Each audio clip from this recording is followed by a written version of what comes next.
যে কোনো দেশের অর্থনীতির হৃদস্পন্দনটা কি জানেন? সেটা হলো তার বাজেট। এটা কিন্তু শুধু কিছু সংখ্যা আর হিসেব নিকেশের খেলা নয়, এটা আসলে একটা দেশের স্বপ্ন, তার আগামী দিনের পরিকল্পনা আর দেশের প্রতিটি মানুষের প্রতি তার দেওয়া প্রতিশ্রুতির একটা দলিল।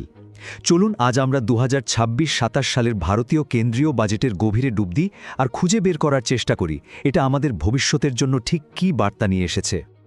কিন্তু প্রশ্ন হলো, একটা দেশ তার এত বিশাল অর্থব্যবস্থা চালায় কিভাবে, আর তার বাজেট থেকে ভবিষ্যৎ সম্পর্কে কী বা বোঝা যায়? দেখুন, বাজেট জিনিসটা হলো সরকারের একটা ব্লুপ্রিন্টের মতো।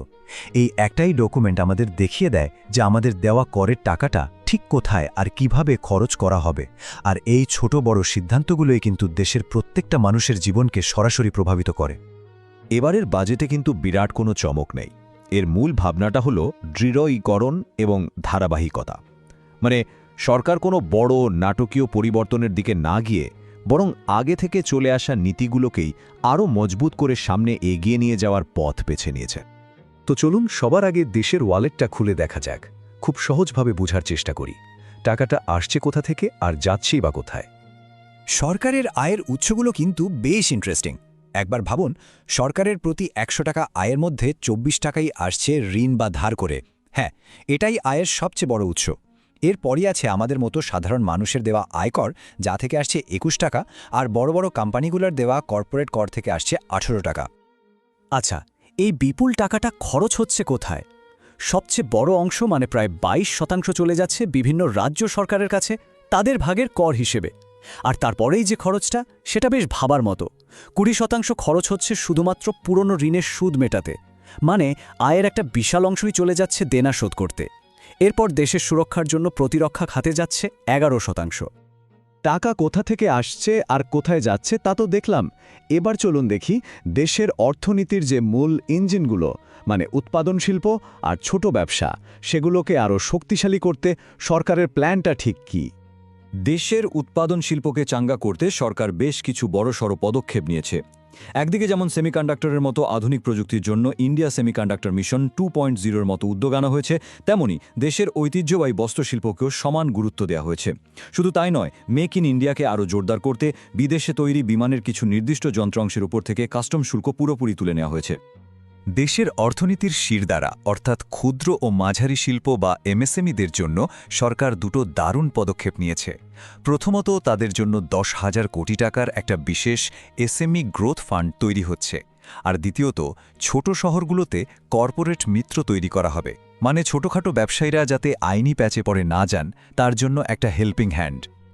যে কোনো দেশের আসল শক্তি হলো তার ভিত, আর এই বাজেটে পরিকাঠামোতে বিপুল বিনিয়োগ করে ভবিষ্যতের জন্য একটা মজবুত ভিত্তি কিভাবে তৈরি করা হচ্ছে, চলুন এবার সেটা দেখি। এখানে একটা শব্দ আমাদের বারবার শুনতে হবে, সেটা হলো ক্যাপিটাল এক্সপেন্ডিচার বা কেপেক্স। শব্দটা শুনতে ভারী হলেও ব্যাপারটা খুব সহজ।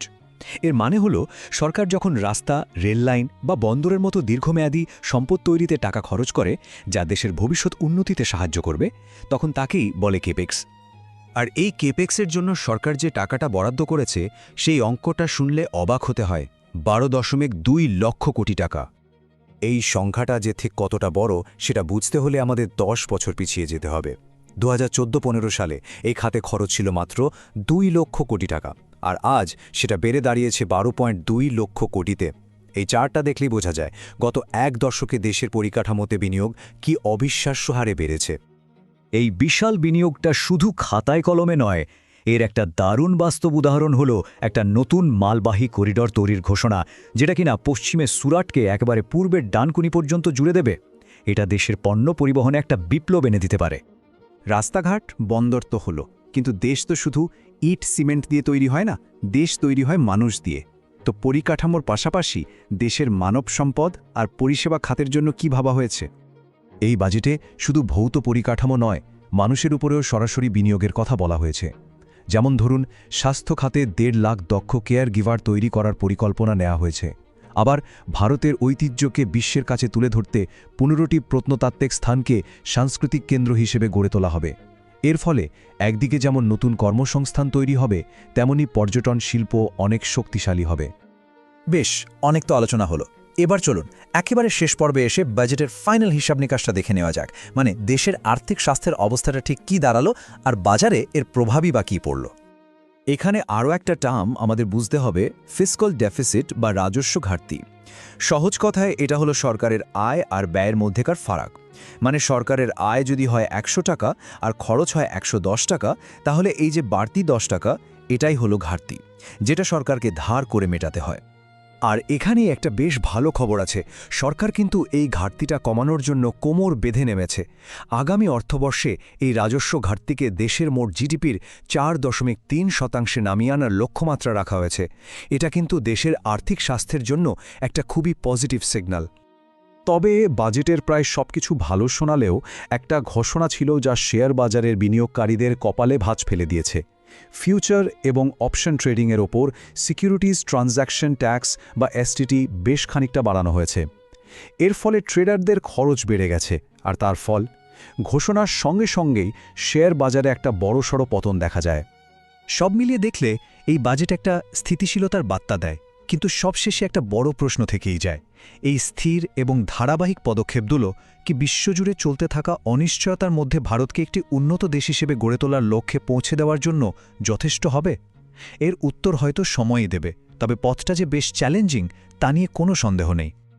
এই ধরনের আরও গভীর এবং তথ্যভিত্তিক বিশ্লেষণের জন্য ওয়ার্ল্ড স্ট্র্যাটেজিকের সাথে থাকুন। আমাদের সাবস্ক্রাইব করতে ভুলবেন না।